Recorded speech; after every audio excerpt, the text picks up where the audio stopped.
Today I'm going to review one of my subscribers' paintings, and on some of them I'm going to be doing a complete makeover. The artist of these paintings is named Steve, and he's got some really good talent considering that he's been only painting for a couple of years. So let me show you what paintings he has for us. This painting has a great idea behind it, with how everything is laid out in this landscape. The details on the trees, grass, and rocks are very well done, and I can tell he has a great eye for detail and realism. Let's start off with the cabin. The angle at which we are seeing it is off, and so I'm going to adjust it according to our line of sight. Now the water. It's painted really well, but in the wrong context. The water is choppy, and would belong better in a lake or larger body of water. Here I think it would be better if it were more tranquil, and so I'm going to smooth it out. I'm also going to add more contrast here as well, so that it reflects the sky more and some of that light from the windows. The grass here in front of the windows needs illumination, and since this is already a pretty dark painting, we need all the highlights we can get on here. The trees here need more variety, and so I'm going to start off adding a different one behind the cabin. Another issue is the way all the trees have a flat appearance to them. Nothing really stands out. To fix that, I'm going to lighten up some of them to create more separation. Also, on the right here you have this dark strip of trees. I'm going to create an opening here with a kind of foggy effect. Next, I want to brighten up the strip of grass here because it's way too dark and makes this whole side look flat. Now this cabin is too much in the center of the painting. It needs to be offset to the side more because you can't have that focal point or any objects of interest directly in the center of a landscape painting. I'm also going to add more overall contrast to the photo. Notice how much richer the colors look now with this slight modification. So now I want to smooth out this tree on the right. The leaves look rigid, and I think it would look better if the leaves have a smoother appearance against the background sky. I'm using a desaturated green to start with and creating some negative space here, then adding some darker layers in a few places. Notice how this tree now has a more robust and solid look to it that makes it stand out more. I want to add a few more items here behind the cabin, so I'll put a magenta tree here as well as some bushes. The cabin here is the focal point, and so I want to have as many interesting things as possible here so it can draw attention. Also, many of the trees in this painting don't have much highlights to them, so I want to add some bright areas to the ones I'm making. I want to give a hint of where the light is coming from. And real quick, I want to fix this part with a window. The perspective is off here as well, because this window here needs to be at least as high as the other one. This grassy area on the right needs some extra highlights, because this way it can stand out even more from the background and add some more needed contrast for the painting. The pine trees need a lot of work. With this one on the right, I want to smooth it out and make it blend more into the background. At the same time, I also want to blend the edges of it more since it's further away. I'll be doing the same thing with these here in the middle, as well as adding a couple other ones to indicate more depth in this picture. Another thing I'm doing with these is adding a small gradient effect on the bottom of them. This is one of those effects I like to use with landscapes to exaggerate the effective distance with the trees. Notice also how much less saturated the colors I'm using. Let's go back here to the right and add more objects. The rocks and grass here are very well done, but I feel like this area needs more variety with color and vegetation. I'll add some more items here real quick. So once again, I'll want to do more work on these pine trees. I want to add more shape and depth to them, so with these here I want to give them a more rounded out appearance that makes them emerge better from the background. Since these trees are closer to us, I'll use a more saturated green to make them stand out more, and add some more solid contrast as well. The overall issue with these pine trees is that they have too much noise going on. They have lots of variety of color and value, but the trees look too rigid. I'll add a few more trees in the background, again using a desaturated color to create more separation.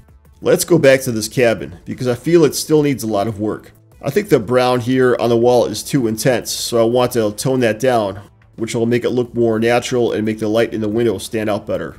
Speaking of which, these windows need some more work. Instead of just using this bold yellow, I want to add a small gradient here on the edges so we have more variety. I'm using some dark desaturated orange here on the perimeter. I'm also adding some bright orange in the middle and blending it.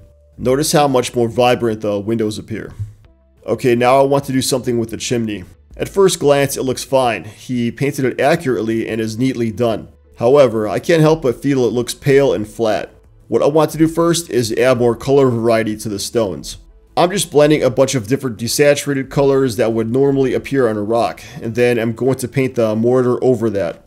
Another change I'm making is the mortar being brighter than the stones instead of being darker. This helps add more brightness to the chimney because it seemed kind of dark. And I'm also adding a very subtle gradient of value here if you haven't noticed already. Notice how much more polished it looks now. So with the roof, we have a similar problem. The color is way too monotone and ashy. I'm going to add a hint of a couple dark colors here and create a smoother gradient here. Next, I add some tiles here, making them neater. I want to do a few more things with this cabin because I still don't feel that the perspective lines up. I'm going to lower this left window some more because it should very slightly decline into the distance. This is a very delicate balancing issue because the angle at which this cabin is has a near parallel line in our line of sight, but it needs a very slight slope here to get it just right. Same thing with the base of this cabin. I'm going to do the same adjustments here. Now this cabin looks more balanced. I also want to brighten up this deer in the river because it would look more visible, as it does seem to kind of fade into the rest of the picture. So I spent some more time adding a few things here and there, cleaning things up and blending some more with that grassy strip below the cabin. I think I did enough here in this painting to give you an idea on how to fix your painting. I could have spent more time really getting more work done, but I think I did enough here to demonstrate how you can enhance your landscape painting. The way I repainted this is the way I like to do things, and your style could be different. These are just my suggestions. Overall, I think I was able to preserve that dark evening ambience that this artist was looking for.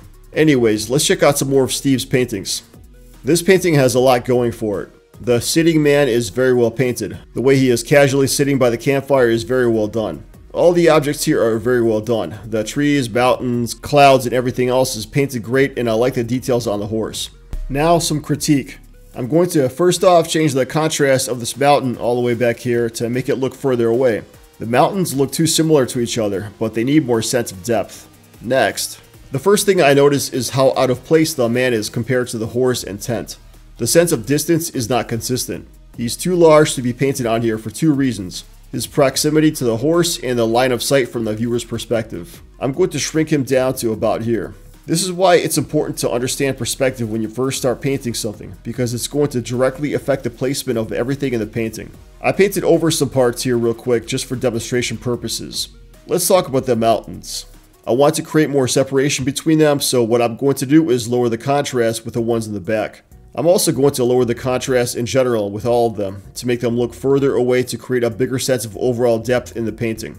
I also want to create more separation between these pine trees and the mountain behind them. This effect is done in a lot of landscapes where you have this foggy effect where you have a gradient of light going up the mountain.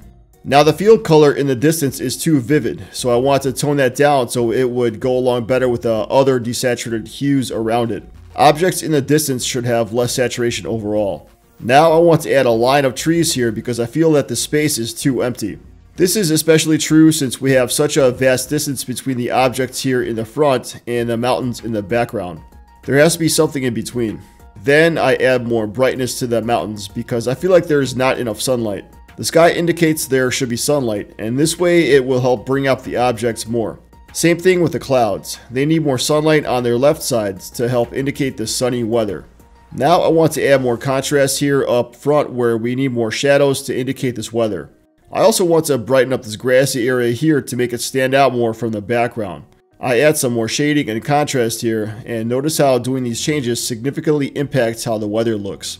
One last change I want to make is the size of the horse, as I feel that it's too small to be that close to the man here, so I will enlarge it.